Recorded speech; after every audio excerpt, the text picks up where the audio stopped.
Hey there, it's Camille.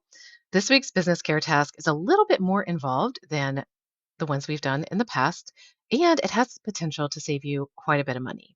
So, what we're going to be doing this week is reviewing your recurring business expenses. Now, this is one of these tasks that sounds more intimidating and like it's going to take longer than it actually does. I did a test run of this myself just yesterday, and I have a lot of business expenses, and I was able to do this in less than 15 minutes. Okay.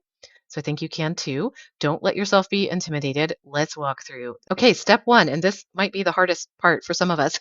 You want to access the records. So we want to be able to see what you have been spending money on in your business for the past 6 months. If you have never done this before, I recommend going back 12 months, but generally speaking, you want to do this about twice a year. So, what you need to do is if you have bookkeeping software and it's up to date for the last 6 months or 12 months, amazing. You can use that. Or you can log into your business bank account or your credit card account or both. And those should have lists of your transactions month by month. Okay. So sometimes just figuring out how to log into these, doing two-factor authentication, etc. Sometimes that's going to be the most time-consuming part. So go ahead and pause this here. Go ahead and get logged in so that you can see all of your business transactions over the past 6 or 12 months. Okay, step two, you are going to start making a list of any recurring expenses. What do I mean by recurring expenses? Anything that is on auto pay.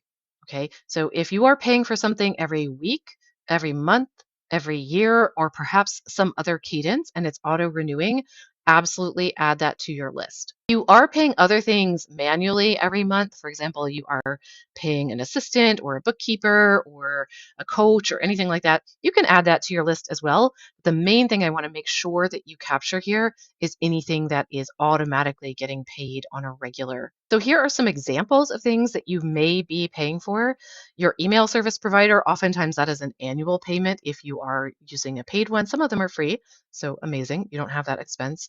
Maybe you're paying for an EMR, a medical record service like Practice Better or Healthy or something like that. Usually that is an expense. Maybe you're paying for web hosting or Squarespace or some other kind of website situation. Oftentimes that's yearly, sometimes it's every 3 years, however often you're doing it. Maybe you're having a podcast host. Maybe you're paying for Zoom or other types of software.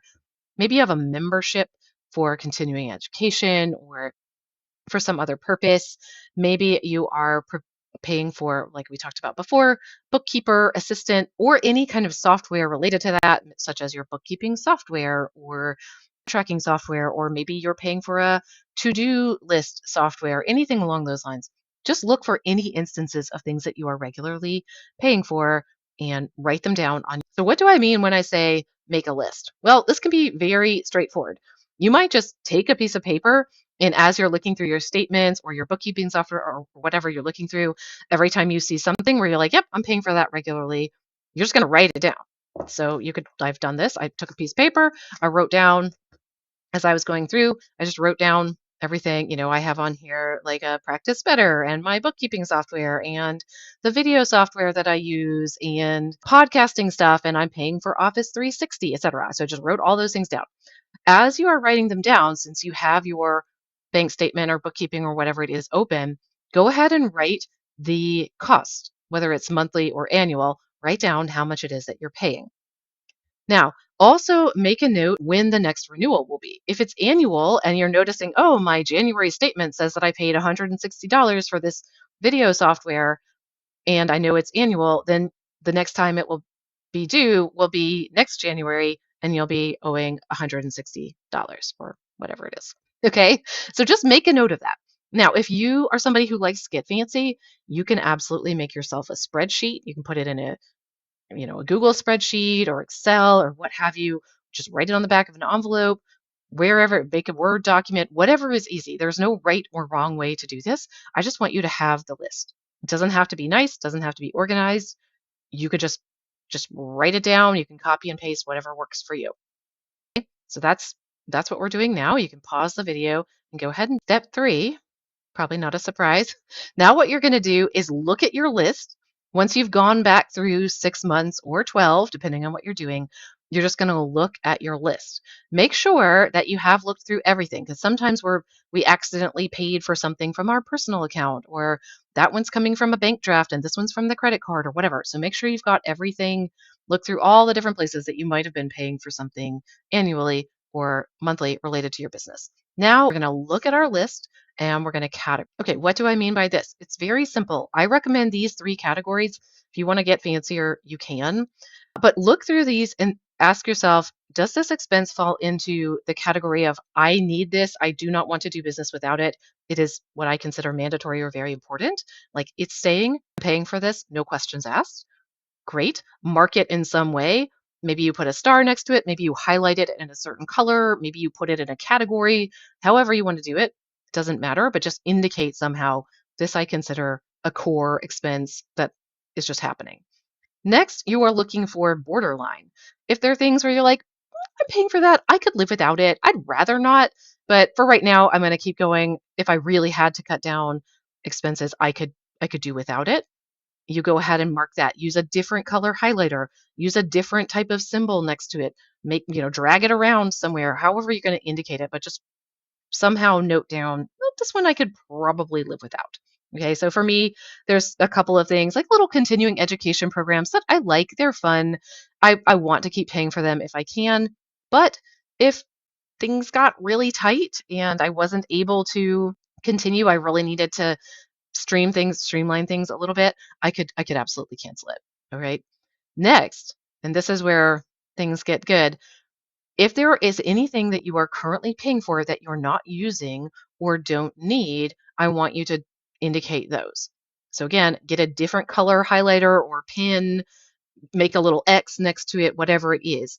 I bet if you do this twice a year, every single time you do it, you are probably going to find at least one thing where you're like, I'm not using it.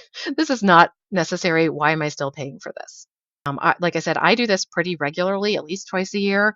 And the time I just recently did this, I found, let's see, one, two, 3 things that I'm not using or I could not use pretty easily that add up to more than $500. Okay, so you can imagine what our next step is. You guessed it. Now we are going to be canceling the things that you indicated you are not using or that you should cancel. Sometimes we get all up in our heads about, well, if I continue paying for it, I might need it in the next year, or I've locked in this low price, and what if the price goes up? If I cancel it now, I'm locking in this current price or whatever it is. Listen, if you are not using it, it doesn't matter what the price is, it's too much. Okay? Trust that if you need this thing in the future, you will be able to rejoin it. You will have the money to rejoin it. And it may even be a lower price if you decide to rejoin. There may be a coupon code or a discount or a different plan or whatever it is. But if you're not using it right now, don't hang on to it just in case, just because. When you do that, it is still there. It's part of your mental load. Every time you see it on your bill, you're thinking, oh, I should use that. I meant to do that. It's just in there taking up mental space, not to mention the financial space that it's taking up. So trust yourself. If you are not using it right now, streamline. It feels really good. It's like hanging on to a piece of clothing that doesn't fit you anymore because it might fit you or you might need it or whatever. Just let it go and there will be another one if and when the time comes that it's needed. But for right now, just be with what you actually need. Okay? So that's it. All you're going to do is just go through and cancel. The other small thing that I recommend you do is look through your list of the maybes, all the things that were borderline, I might not, or really anything, and look and see when it renews. Make a task in your to-do list, whatever you use to manage your tasks. Make a task for about a week, if not 2 weeks before each one of those renews next time, and make the task say, do I want to keep Zoom? Do I want to keep XYZ video editing software? Question mark. That's the task. You can even write in the task, cost is $150 per year. Here's the link to it. That way, before it auto renews, you will have a moment to ask yourself, do I really want this? And you'll have a chance to cancel it if you really aren't using it anymore. Okay, that's it. Really, this sounds intimidating, and I think anything that makes us sit down and look at a bunch of numbers can be a lot. But really, this doesn't take that long. You can save yourself quite a bit of money, and it feels really good. It feels really good to make space in your business, metaphorically and literally, when it comes to your finances to do this. So I will remind you to do this twice a year. If you have questions, let me know. Otherwise, go ahead and give this a try. Post and let me know when you've done it so I can give you a huge congratulations because it's a big deal to check this one off your list. And I would love to hear what you found. All right. Good luck. I hope you have an amazing week, and I will see you in the